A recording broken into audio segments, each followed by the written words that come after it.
السلام علیکم دوستو ساتھیوں، میں ہوں سمیع ابراہیم اور آپ دیکھ رہے ہیں سمیع ابراہیم یوٹیوب چینل۔ آج 27 فروری جمعرات سن 2020۔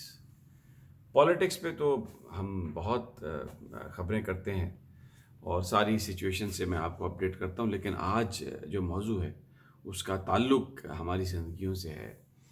اس وقت پوری دنیا کرونا وائرس کی لپیٹ میں ہے، اور پاکستان میں بھی جو ابھی تک حکومت کے پاس جو ڈیٹا ہے اس کے مطابق وہ کہہ رہے ہیں کہ 2 مریض ایسے ہیں جن میں کرونا وائرس کی تصدیق ہے۔ باقیوں میں کچھ پتہ نہیں ہے۔ حکومت کا جو دعوے ہیں وہ اپنی جگہ پہ، لیکن میں آپ کو کچھ فیکٹس بتاؤں گا جس سے آپ کو اندازہ ہوگا۔ اور دوسرا، اگر آپ سعودی عرب جا رہے ہیں عمرے کے لیے تو آپ اپنی ٹریول ایجنسی سے بات کریں، اپنی ایئر لائن سے بات کریں، کیونکہ عمرہ اور ٹورسٹ ویزا اگر کسی کے پاس ہے اور وہ ان ممالک سے آ رہے ہیں جہاں پر کرونا وائرس ہے، تو سعودی عرب میں پابندی لگا دی گئی ہے داخلے پہ۔ تو اگر آپ یہ بڑی میں امپورٹنٹ انفارمیشن آپ کو دے رہا ہوں، اگر آپ کے پاس عمرے کا ویزا ہے اور یا ٹورسٹ ویزا بھی ہے اور آپ کا پلان ہے اگلے چند دنوں میں یا آج کل پرسوں چوتھ، تو اس پر پابندی لگا دی گئی ہے۔ سعودی حکام یہ کہتے ہیں یہ عارضی پابندی ہے، لیکن کتنے دنوں تک لگائی گئی ہے اس کا کچھ پتہ نہیں ہے۔ اس لیے اپنا جو ٹرپ ہے سعودی عرب کا ہمارے لیے مسلمانوں کے لیے بڑا یہ اہم ہے، اور اللہ تعالیٰ سب کو سعادت نصیب کرے کہ وہ جا سکیں عمرے پہ، سعودی عرب جا سکیں، مدینہ منورہ حاضری دے سکیں، اللہ کے گھر مکہ معظمہ جائیں، طواف کریں، اور کبھی بھی اس پہ پابندی نہیں لگی۔ لیکن ابھی یہ جو کرونا وائرس کا جو فیئر ہے، یہ اتنی ایسی ایک بیماری ہے جس کا کسی کو نہیں پتہ اس کا علاج کیا ہے، ایکچوئل علاج اس کا، اور کیا وہ فیکٹس میں بھی آپ کو سارے بتاتا ہوں کہ آپ کیسے احتیاط کر سکتے ہیں، اگر کون کون سی علامات ہیں، کس طریقے سے اگر کچھ ہوا ہے تو آپ فوری طور پر کیا کریں، یہ میں بھی آپ کو بتاتا ہوں۔ لیکن اگر آپ عمرے کے لیے جا رہے ہیں تو آپ ابھی نہیں جا سکتے، سعودی عرب نے پابندی لگا دی ہے عمرہ اور ٹورسٹ ویزا کے لیے، اور کب تک لگائی ہے اس کا کچھ پتہ نہیں ہے۔ اس لیے آپ اس کو تو ری شیڈیول کریں، اور اللہ تعالیٰ جلدی آپ کو وہاں پر لے جانے کی سعادت سے آپ کو اللہ تعالیٰ نصیب کرے، یہ ہماری دعا ہے۔ لیکن یہ انفارمیشن میں آپ کو دے رہا ہوں کہ اگر آپ کے گھر کا، آپ کا کوئی دوست، آپ خود، پڑوسی کوئی اگر جا رہا ہے سعودی عرب، تو اسے بتائیں کہ بھائی ابھی ایئرپورٹ مت جائے، اور یہ آپ معلوم کریں اور پھر اس کے بعد آپ جا سکتے ہیں، کیونکہ ابھی تو پابندی ہے۔ اب ذرا وطن عزیز کے بارے میں آپ کو بتا دوں۔ ابھی تک حکومت یہ کہہ رہی ہے کہ 2 کرونا وائرس کے مریض ہیں۔ اچھا، اب دیکھیں، میرا مقصد پینک پھیلانا نہیں ہے، اور نہ ہی ہمیں پینک پھیلانا چاہیے۔ کوئی اگر بیماری ہے، کوئی اگر آفت ہے، تو وہ بھی اللہ کی طرف سے ہے، اور اگر اس کا کوئی حل نکلے گا، اس پر کوئی کیور ہوگی، تو وہ بھی میرا مولا ہی دے گا۔ تو ہم مسلمان ہیں، ہمیں پینک نہیں کرنا۔ جو آیا یہاں پر اس نے ایک دن اللہ کے پاس واپس بھی جانا ہے۔ ایک بیماری ہے، آفت ہے، تو بڑی سمجھداری سے پینک پھیلائے بغیر جو حفاظتی تدابیر ہیں، جو اقدامات ہیں، وہ ہمیں کرنے کی ضرورت ہے۔ لیکن سب سے پہلے کہ یہ یہاں پر ہے کتنی پاکستان میں، دیکھیں دنیا میں تو یہ ہر ملک میں جا چکی ہے، ایران میں ہے، چائنا میں تو تقریباً 1 لاکھ سے زائد لوگ اس سے متاثر ہو چکے ہیں، ایون امریکہ میں بھی ہے، جاپان میں اس حد تک ہے کہ آج سے 6 مہینے کے 5 مہینے کے بعد جولائی میں ہونا ہے ٹوکیو میں اولمپکس۔ وہ ابھی سے انہوں نے غور کرنا شروع کر دیا کہ شاید جو ٹوکیو اولمپکس ہیں وہ بھی وہاں پر شروع نہ ہو سکیں جولائی میں۔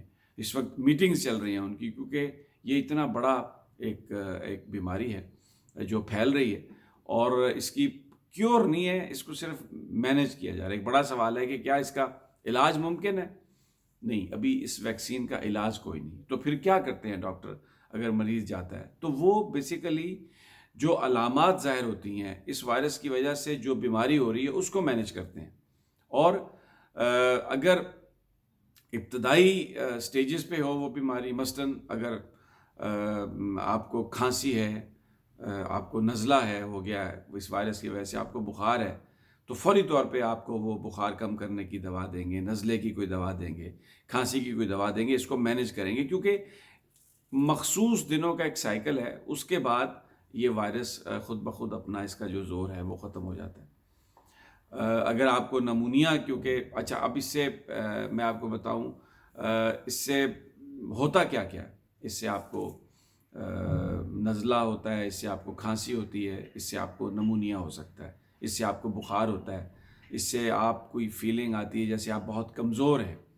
تو یہ جب آئیں تو فوری طور پہ ڈاکٹر کے پاس جائیں اور اس کی ہدایت پر عمل کریں۔ پاکستان میں کتنے لوگ اس کے مریض ہیں، میں آپ کو یہ بتاؤں، یہ بڑی امپورٹنٹ بات ہے۔ میں کوئی پینک نہیں پھیلا رہا، جیسے میں نے پہلے آپ سے کہا۔ دیکھیں، پاکستان میں ابھی تک سرکار یہ کہہ رہی ہے جی کہ ایک کراچی میں ہے اور ایک فیڈرل ایریا میں ہے، لیکن اب ذرا سن لیں آپ، جو کراچی میں جو بندہ بیمار ہے، یحییٰ جعفری جن کا نام ہے، وہ وہاں سے ایران سے آئے ہیں، پاکستان کے ایئرپورٹ پر، کراچی ایئرپورٹ پر وہ اترے ہیں اور اس کے بعد وہ اپنے گھر چلے گئے۔ ایئرپورٹ پر اسکریننگ میں کوئی پتہ نہیں چل سکا ان کو بیماری ہے یا نہیں۔ وہ 4-5 دن اپنے گھر میں رہے، 20 تاریخ کو وہ آئے ہیں۔ اب آپ اسے اندازہ لگا لیں کہ 6-7 دنوں کے بعد وہ ان کو علامات ظاہر ہوئی ہیں، ان کو کھانسی، نزلہ، ان کی طبیعت خراب ہوئی ہے، تو ان کو کراچی میں آغا خان ہاسپٹل میں لایا گیا، تو ان کی ٹیسٹنگ ہوئی ہے تو پتہ چلا کہ جی ان کو تو کرونا وائرس ہے۔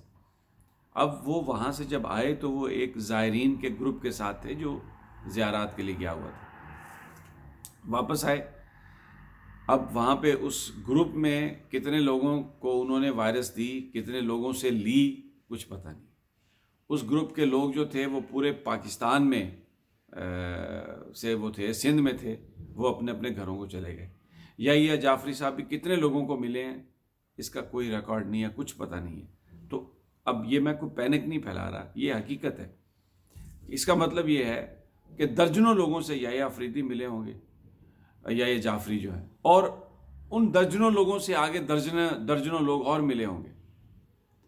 تو وائرس اگر ٹرانسمٹ ہو رہا ہے جیسے کہ ہوتا ہے، تو پھر کتنے لوگوں میں وہ چلا گیا ہوگا وائرس؟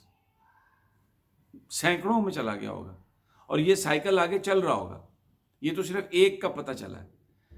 اب ایئرپورٹ پر سکیننگ میں نہیں پتہ چلا۔ اس کی جو ایک خاص بات میں آپ کو بتانا چاہتا ہوں وہ یہ ہے کہ آپ کے جسم میں کرونا وائرس ہے، لیکن ہو سکتا ہے آپ کو کسی بیماری کی علامات ظاہر نہ ہوں، کیونکہ چائنا میں یہ ووہان شہر سے یہ بیماری شروع ہوئی ہے، اور وہاں پر ایک خاتون جب اپنے گھر گئی ہے کسی دوسرے اور شہر میں، اس کو سمٹم نہیں آئے، لیکن اس کے گھر کے 5 افراد کو اس نے وائرس ٹرانسفر کر دی۔ یعنی اگر میرے میں یہ کرونا وائرس ہے، کسی میں بھی ہے، وہ ایسا ممکن ہے کہ کرونا وائرس کی علامات، کوئی بیماری اس کو نہیں ہو رہی بندے کو جس کے اندر ہے، لیکن وہ جن لوگوں سے مل رہا ہے ان کو وہ وائرس ٹرانسفر کر رہا ہے اور ان کو بیماری ہو جائے۔ اس لیے اگر کسی کے اندر کوئی سمٹم نہیں ہے تو اس کا یہ مطلب نہیں ہے کہ اس میں کرونا وائرس کا اس میں کرونا وائرس نہیں ہے۔ ہو سکتی ہے کرونا وائرس اس سے، لیکن وہ کچھ دنوں کے بعد ظاہر ہو سکتی ہے۔ اب جو میکسیمم پہلے یہ تھا کہ یہ 9 دنوں میں ظاہر ہو جاتی ہے اس کی علامات، اگر وائرس آپ کی باڈی میں ہے۔ اب جو چائنیز نے ریسرچ کی ہے، انہوں نے کچھ ایسے کیسز پکڑے ہیں کہ 24 دن یعنی آلموسٹ 3 ہفتے، یعنی 3.25 ہفتے کے بعد اس وائرس نے اپنا رنگ دکھایا اور آپ کو بیماری ہوئی ہے۔ تو اس لیے اس کا کچھ پتہ نہیں، اب پینک کی ضرورت نہیں ہے۔ اور دوسرا میں آپ کو ایک اور بات بتا دوں، یہ جو عام ماسک لے رہے ہیں نا لوگ، اس سے کرونا وائرس کی بچت نہیں ہے۔ یہ اب یہ مل بھی نہیں رہا، اور بڑی اس میں وہ ہو گئی ہے، یعنی اس کی بڑی قلت ہو گئی ہے۔ وہ جو 200 روپے کا درجن ملتا تھا، آج 350 روپے کا، 250 روپے کا، وہ اب سنا 1000 روپے میں بھی نہیں مل رہا۔ لیکن اس ماسک سے کرونا وائرس جو ہے اس کی بچت نہیں ہو رہی۔ ہاں، اگر آپ کو سمٹمز ہیں تو آپ ضرور ماسک استعمال کریں، کیونکہ آپ نزلے کو نہیں چاہتے کہ وہ ایگریویٹ ہو، کھانسی کو نہیں چاہتے ایگریویٹ ہو۔ اچھا، اب ایک بڑا سوال یہ ہے کہ ٹرانسفر یہ کیسے ہوتا ہے، ٹرانسمٹ کیسے ہوتا ہے؟ دیکھیں نا، ڈینگی تھا، اس کو تو مچھر لے جاتا ہے، مچھر نے آیا، آپ کو بائٹ کی، اور اس کے بعد اس نے پھر دوسرے کو بائٹ کی، تو وہ ایک سے دوسرے میں وہ یہ ٹرانسفر ہو جاتا ہے، جو ڈینگی ہے یا کچھ اور۔ یہ جو ہے یہ انسانوں سے ڈائریکٹ ہوتا ہے۔ مثال کے طور پر اگر ایک کو وائرس ہے، اس کو چھینک آئی ہے، تو وہ جو اس کے پاس 5-6-7 فٹ میں جو لوگ ہیں، یہ ان کے ناک میں چلا جائے گا، اس کا کوئی بالکل نظر نہ آنے والے جو ذرات ہیں اس کے ہاتھ میں چلے جائیں گے، وہ اپنے ہاتھ کو یوں لگائے گا تو چلا جائے گا۔ اب ایک بندہ ہے، اس کو کرونا وائرس ہے، اس کو چھینک آئی ہے، اس نے اپنا ناک صاف کیا ہے، بھلے ٹیشو سے کیا لیکن تھوڑا سا مواد ہاتھ پہ لگ سکتا ہے، پھر وہ کسی سے ہاتھ ملائے، کسی کو گلے ملے تو وہ اس کو ٹرانسمٹ ہو سکتا ہے۔ تو سب سے بڑا جو اس کا جو ٹرانسفر ہے، جو ٹرانسمٹ یہ کر رہا ہے، یہ بنیادی طور پر انسانوں سے ہی یہ ٹرانسمٹ کر رہا ہے۔ تو بہت زیادہ جو لوگ ایک دوسرے سے تھوڑا ہاتھ ملاتے ہیں، گلے ملتے ہیں، اس سے آپ پرہیز کریں، تھوڑا دور رہیں، اور تھوڑی تھوڑی دیر کے بعد اپنے جب ہاتھ کو دھوئیں، کہیں سے بھی آئیں، باہر سے آئیں، کسی سے ملیں، تو اس کے بعد اپنے ہاتھ کو کم از کم 15 سے 20 سیکنڈ تک آپ اچھی طریقے سے دھوئیں، تاکہ جو وائرس ہے وہ وہاں سے ہٹ جائے اور آپ کے پاس وہ آپ کی جسم سے نکل جائے۔ اگر کہیں سے آپ نے کسی سے ہاتھ ملایا، آپ کے ہاتھ پر وائرس آئی، آپ پوری طرح دھو لیں تو وہ وائرس دھل جائے گا، اور بجائے اس کے کہ آپ اپنے منہ پہ لگائیں، ادھر لگائیں، جس سے وہ وائرس اندر چلا جائے۔ تو بنیادی طور پر یہ احتیاطی تدابیر ہے جو آپ کو کرنا ہے، جس میں بہت زیادہ لوگوں سے گلے ملنا، کسی کو کھانسی نزلہ ہے اس کو ذرا تھوڑا، اور کسی کو اگر کوئی علامت ہے تو فوری طور پر ڈاکٹر کے پاس جائے، گھبرانے کی ضرورت نہیں ہے۔ یہ ایک بات یہ بہت ضروری ہے سمجھنا آپ کو، کہ اگر آپ کو کھانسی نزلہ نہیں ہو رہا، کوئی علامت نہیں آئی، تو اس کا یہ مطلب نہیں ہے کہ آپ کے اندر کرونا وائرس نہیں ہے۔ جو پرسنٹیج ہے وہ بہت کم ہے، مثال کے طور پہ 100 بندے ہیں نا، ان میں اگر ہے تو ایک بندہ یا 2 بندے ایسے ہوں گے کہ ان کو علامات ظاہر نہیں ہوگی، 98 99 کو ہوں گی۔ تو اب تک 1 لاکھ سے زیادہ بندے چائنا میں، اور اموات جو ہیں وہ 2000 ہوئی ہیں، تو وہ جو اس کی جو پرسنٹیج ہے وہ بھی ایک ایسی پرسنٹیج ہے کہ جس سے بہت زیادہ گھبرانے کی ضرورت نہیں ہے۔ پینک نہیں، احتیاط کریں، حکومت جو بات کہتی ہے اس کو سنیں، دیکھیں۔ لیکن یہ میں آپ کو بتا دوں، پاکستان میں صرف 2 لوگ نہیں ہیں، ہر شہر میں جو ہمیں سمجھ میں آ رہا ہے، ایران سے کتنے لوگ آئے ہیں، چائنا سے کتنے لوگ آنے جانے والے ہیں، بہت بڑی تعداد، کیونکہ ہمارے پاس تو پورا وہ ڈیٹا نہیں ہے، کوئی فگر نہیں ہے۔ سرکار جو کہہ رہی ہے ٹھیک ہے، پینک نہیں کرنا، لیکن اپنی احتیاط کریں۔ اور یہ سینکڑوں کی تعداد میں لوگ ہوں گے پورے پاکستان میں، بلکہ ہزاروں میں ہو سکتا ہے یہ نمبر، جو کرونا وائرس سے متاثر ہو سکتے ہیں۔ اب یہ پینک کی بات نہیں ہے، یہ سچ ہے، اپنی آنکھیں کھولی رکھیں۔ یہ میں کوئی پینک نہیں پھیلا رہا، لیکن آپ کو احتیاط کرنی ہے۔ کرونا وائرس ہے، پھیلی ہوئی ہے، سرکار کا جو ڈیٹا ہے یہ اتنا ٹھیک ڈیٹا نہیں ہے، ان کے پاس اتنا ڈیٹا ہی نہیں ہے۔ میں یہ نہیں کہہ رہا یہ جھوٹ بول رہے ہیں، ان کے پاس کوئی سسٹم ہی نہیں ہے چیک کرنے کا۔ تو احتیاط کریں، اللہ تعالی ہم سب پر رحم کرے، اور پینک کی کوئی ضرورت نہیں ہے، مولا کرم کرے گا انشاءاللہ۔ بس آپ احتیاط سے رہیں اور حفاظتی تدابیر ضرور اختیار کریں۔